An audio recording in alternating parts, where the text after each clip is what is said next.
In the small village of Umus, nestled in the heart of Nigeria, a tale of betrayal, jealousy, and deceit unfolded. Ifeoma, a woman consumed by envy and resentment, orchestrated a sinister plot against her friend Nika, a kind and gentle soul. The story began on a fateful day, when Nika gave birth to a beautiful baby girl at the village clinic.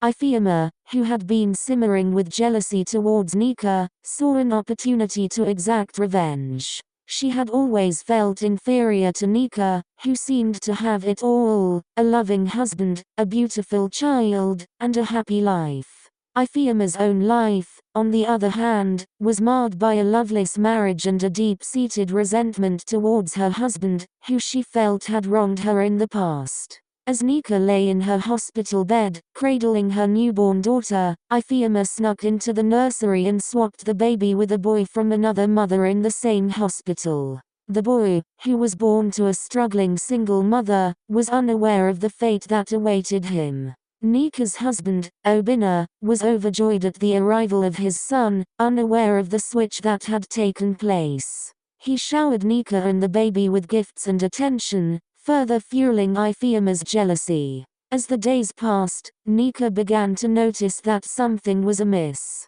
Her baby boy, whom she had named Chukwu, seemed different from the other children in the village. He was sickly and frail, and no matter how much care and attention she gave him, he refused to thrive. Meanwhile, Ifeoma's plan was unfolding perfectly. She had not only swapped Nika's child but had also begun to poison Obinna's mind against his wife. She would often whisper lies and half-truths into his ear, telling him that Nika was unfaithful and that Chukwu was not his biological child.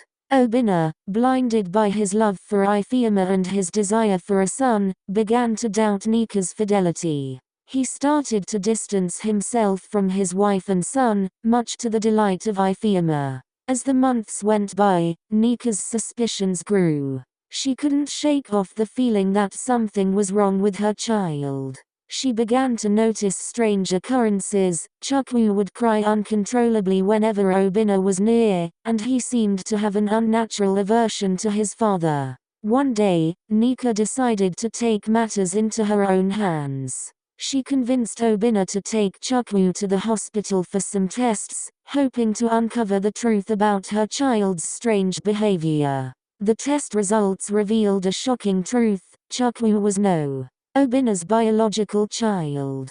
The news sent Obinna into a tailspin of anger and despair. He confronted Nika, who was equally confused, but before she could say anything, Obinna stormed out of the house in a fit of rage, leaving Ifeoma and Nika to their devices.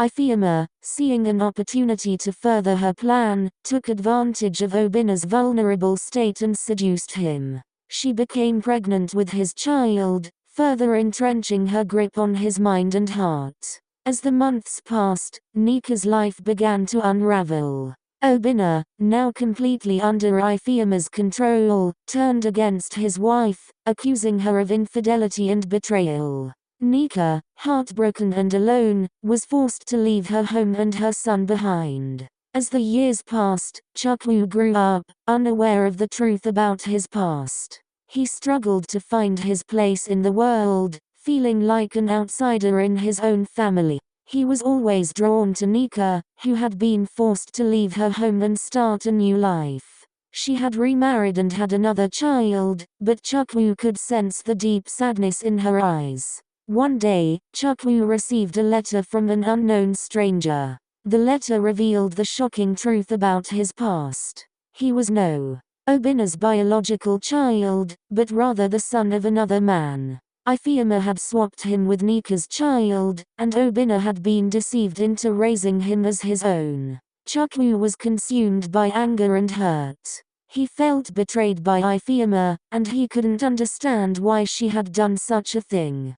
He began to distance himself from his family, feeling like he didn't belong. Nika, sensing that something was wrong, reached out to Chukwu. She told him the truth about his past, and she apologized for not being able to protect him from Ifeoma's deceit. Chukwu was torn, feeling a mix of emotions towards Nika. He was angry with her for not being able to stop Ifeoma, but he also felt a deep love and gratitude towards her for being the only mother he had ever known. As Chukwu struggled to come to terms with his past, he began to uncover more secrets. He discovered that Ifeoma had been manipulating Obinna for years, using her charm and beauty to control him.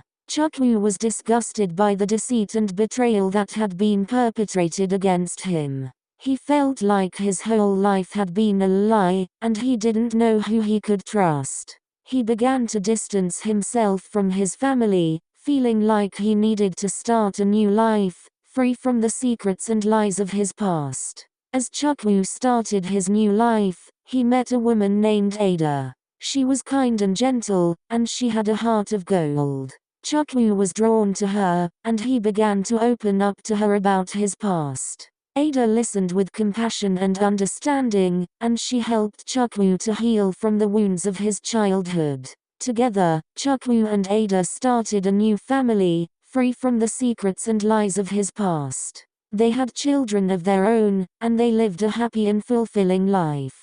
Chukwu finally found the peace and happiness that he had been searching for, and he was grateful to Ada for helping him to find it. As the years went by, Ifeoma's health began to decline. She suffered from a debilitating illness, and her once beautiful face was now gaunt and pale. She was a shadow of her former self, filled with regret and sorrow. As the truth about her deceit and manipulation came to light, she was shunned by the community and her family. Obinna, who had once been under her control, finally saw her for who she truly was and rejected her.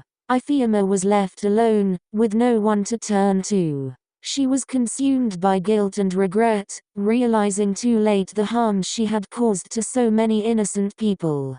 She spent her days in solitude, haunted by the memories of her past misdeeds. One day, as she lay on her deathbed, Ifeoma called out for Nika, the woman she had wronged so many years ago. Nika, who had long since forgiven Ifeoma, came to her bedside, and Ifeoma begged for her forgiveness. Nika, with a heart full of compassion, forgave Ifeoma, and Ifeoma finally found peace. She died soon after, surrounded by Nika and her family, who had come to show her kindness and mercy in her final moments. The moral lesson of this story is that, truth will always come to light, no matter how long it takes, and that forgiveness and healing are always possible, no matter how deep the wounds may be.